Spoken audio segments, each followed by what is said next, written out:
Hello and welcome to Brain Chow. My name is Bhagyashree and today I am going to be in this video. Today you and I are going to watch and I will be reacting to a video, and the name of this video is Gateway to India, Bombay 1932. So I sort of live in Mumbai, sort of, because we live close to Mumbai, not in Mumbai, and yeah, so that's why sort of. But of course, I love Mumbai like everybody else who lives here.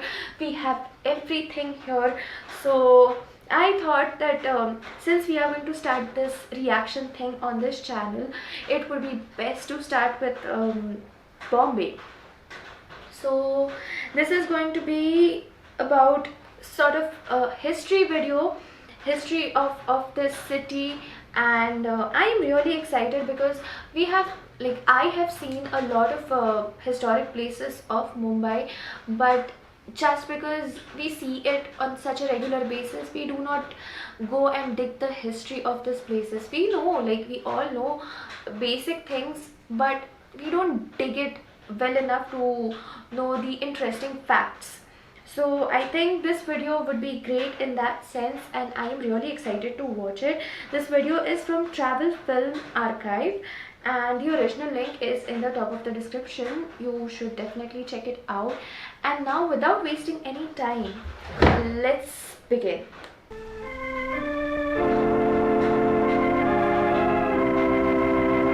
They have this very nice vintage kind of feel. We are now approaching the city of Bombay, the gateway to India. And the first view that comes to our attention is the gate itself, an admirable illustration of Great Britain's constructive influence. Bombay is the second largest city of India and one of the chief seaports of the Orient. It has a mixed population of over 1 million people, representing practically every race and creed in the world.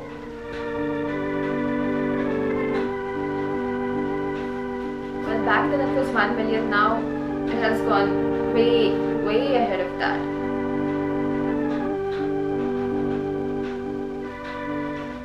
The Taj Mahal Hotel is unquestionably the most pretentious one in all of India. Pretentious? One of the outstanding features of Bombay is its sudden transitions from the modern to the ancient. This scene, for example, was taken a few minutes from the heart of the city, where the 15th century is constantly rubbing shoulders with the 20th. This is so weird. This is so weird seeing a bullock cart in the streets of Mumbai. It is so weird. I cannot imagine, like, we roam on these streets now, and it is so difficult to imagine animals roaming on the city. And it is so difficult to imagine, like, bullock carts out on the streets of Bombay. It's very weird. These automobiles cutting into this line of ancient vehicles suggest but we an don't odd see symbolism, a lot which of typifies all of India. Vehicles For time and time again, the new cuts into the old. But the gap is soon filled in, and the ancient procession goes on in strange defiance. Interesting commentary as well. So I believe this entire video is going to be of Bombay in 1932. At the famous race course in Bombay, we are again transported into another world, for here is gathered representatives of every nationality, creed, and color. The course itself is considered to be the most picturesque, if not the finest in the Orient. We are particularly interested in the costumes worn by the Parsi women. Oh. The Parsis are the descendants of exiled Persians. The entire Parsi population now numbers over 50,000, most of whom are residents of Bombay. They are regarded as the wealthiest class in India, and they are obviously the most progressive. Okay. Owing to its central position between the East and West, no city can show a greater variety of types than Bombay. Here we find gathered Parsi merchants, Arab traders, Afghans and Sikhs, Chinese, Japanese, Malayans, Americans and British, all part of the cosmopolitan crowds so characteristic of Bombay. Not far from the racetrack, we come upon an old Indian faker with the cleverest little bird that we have ever seen. We will pause a while and watch this little fellow perform.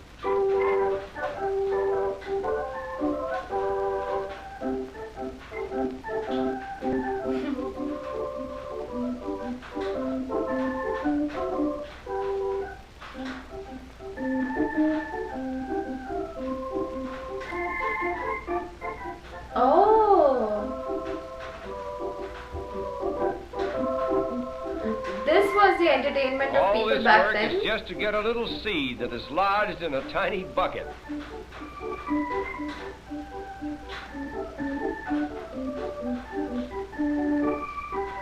I think these were Stringing the beads is the most amazing YouTubers thing of that that this time. bird does. A needle is fastened to one end of the thread. The bird actually sticks the needle through a bead, drops the needle, gets a new grip, and slides the bead down onto the thread.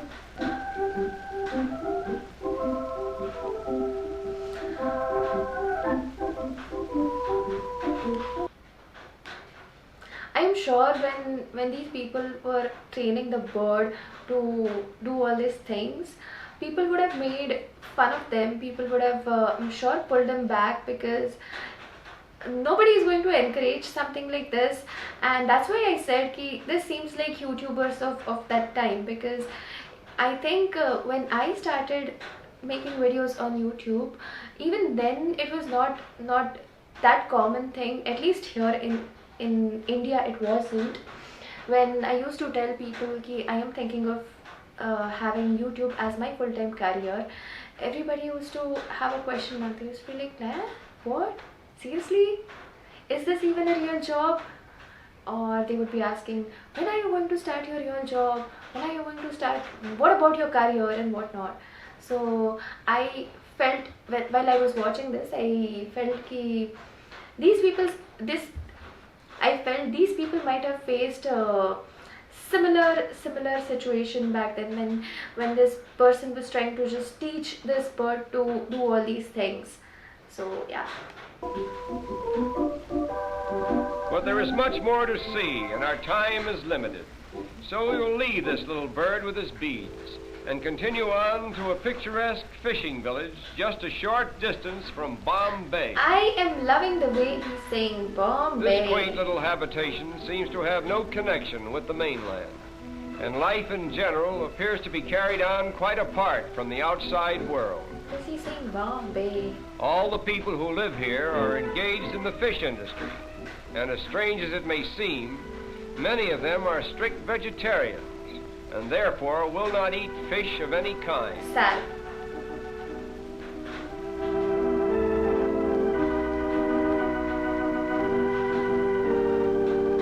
These are legit huts. This is not hard to imagine. We still have one of the biggest slums of the world, probably, here in Bombay. Even in this peaceful little village, there is a rigid system of caste. Here we find two attractive young ladies of the proud fisherfolk class. The dress each is wearing is called a sari.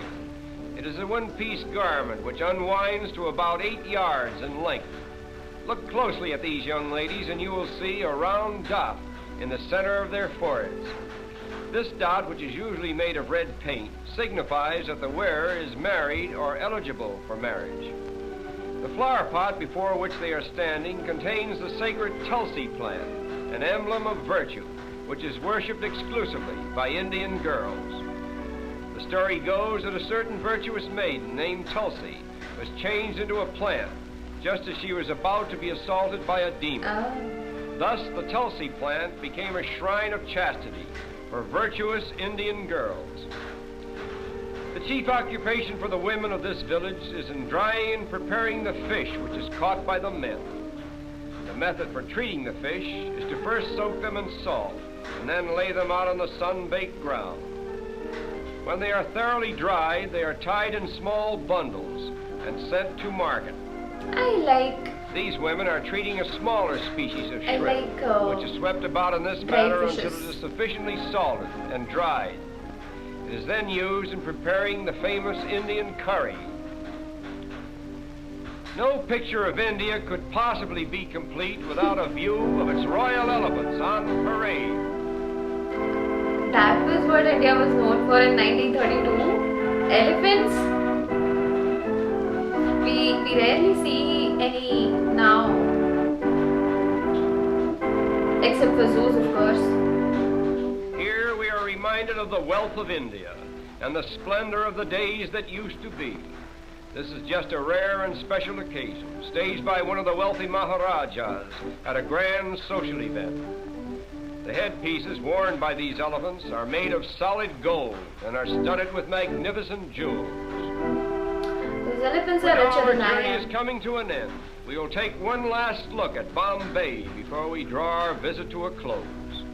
To the observing tourist, this view is more than just a picture. It is Bombay, the gateway to India. Through it flows the commerce of an empire. Great commercial houses, stately public buildings, and educational institutions flank its broad thoroughfares. Railways converge here from every state in India, and steamship routes diverge to the ends of the earth. Such has been the first constructive imprint of Western civilization upon this much talked of and generally misunderstood country. And so our journey ends. We bid farewell to Bombay, the gateway to India.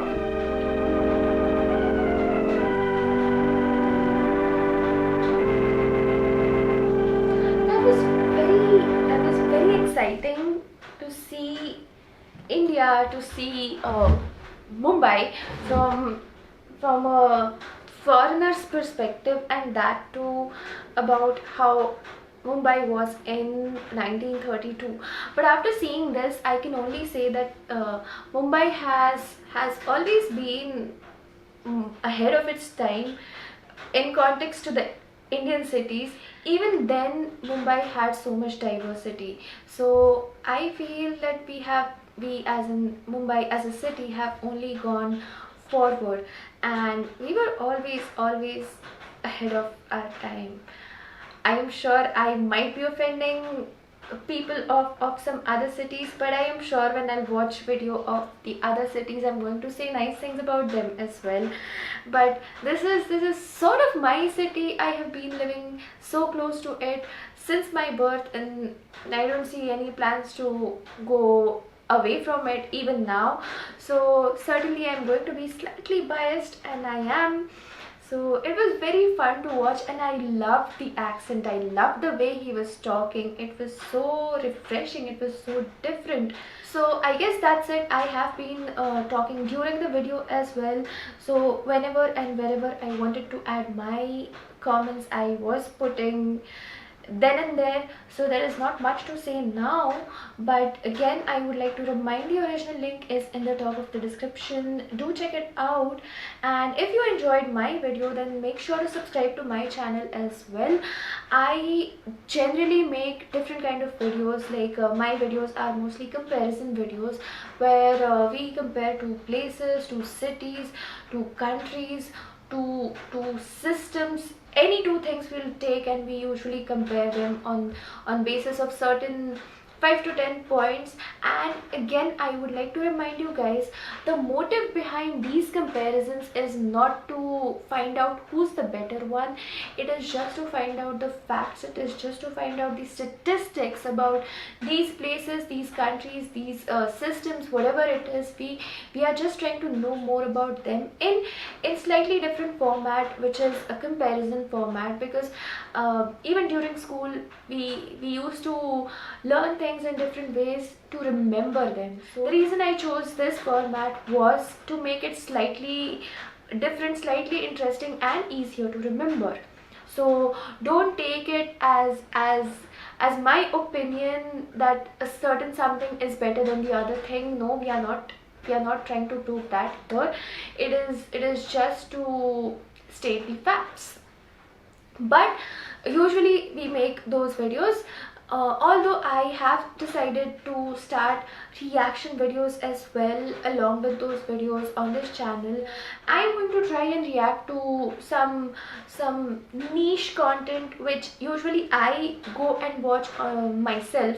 So I'm going to try and react to those videos mostly. Of course, I am always open to suggestions. If you want me to react to something else, then you can always tell me.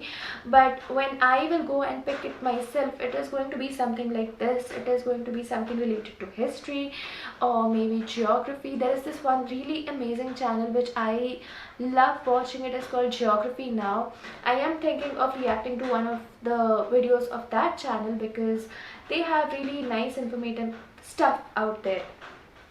So every time I will be picking up a video, it would be from this, it would be from something like this, maybe history, geography, or current affairs, or something like this. So that will be coming regularly from now on.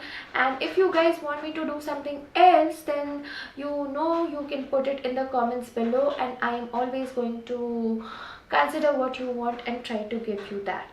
So that's it for this video. Thanks for watching, and I will see you in the next one.